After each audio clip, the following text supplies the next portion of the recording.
കേരളത്തിലെ NSG unit ആരംഭിക്കുന്നതിലൂടെ ഇസ്ലാമിക ഭീകരതയെ പൂർണ്ണമായി തുടച്ചു നീക്കാൻ ഒരുങ്ങുകയാണ് കേന്ദ്രം. PFI ഉൾപ്പെടെയുള്ള ഭീകര സംഘടനകളുടെ ഇന്ത്യ 2047 പദ്ധതി മുളയിലെ നുള്ളുക എന്ന ലക്ഷ്യത്തിന്റെ ഭാഗമാണ് കേരളത്തിലെ NSG ക്യാമ്പ്. ഡിസംബറിൽ സംസ്ഥാനത്തെ NSG ക്യാമ്പ് ആരംഭിക്കാനാണ് കേന്ദ്ര സർക്കാർ ഒരുങ്ങുന്നത്.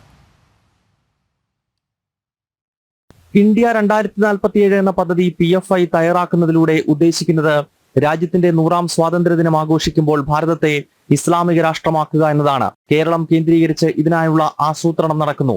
ലക്ഷദ്വീപും വടക്കൻ കേരളവുമെല്ലാം സമീപകാലത്ത് തന്നെ ഇസ്ലാമിക ദേശമാക്കി മാറ്റുകയും ഇതിലൂടെ ഇന്ത്യയെ ഇസ്ലാമികവൽക്കരിക്കുകയുമാണ് ലക്ഷ്യം.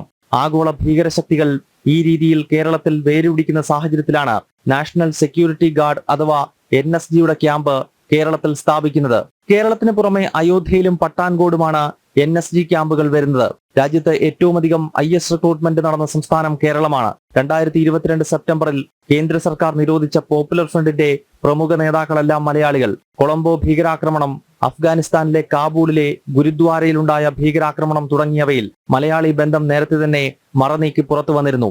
ഇസ്ലാമിക ഭീകരശക്തികൾ കേരളത്തിൽ കരുത്താർജിക്കുന്നതിന്റെ പ്രത്യക്ഷ ഉദാഹരണമായി ഇത്തരം വിഷയങ്ങളെ കേന്ദ്ര ഏജൻസികൾ ചൂണ്ടിക്കാട്ടുന്നുണ്ട്. ജനം, ഡൽഹി.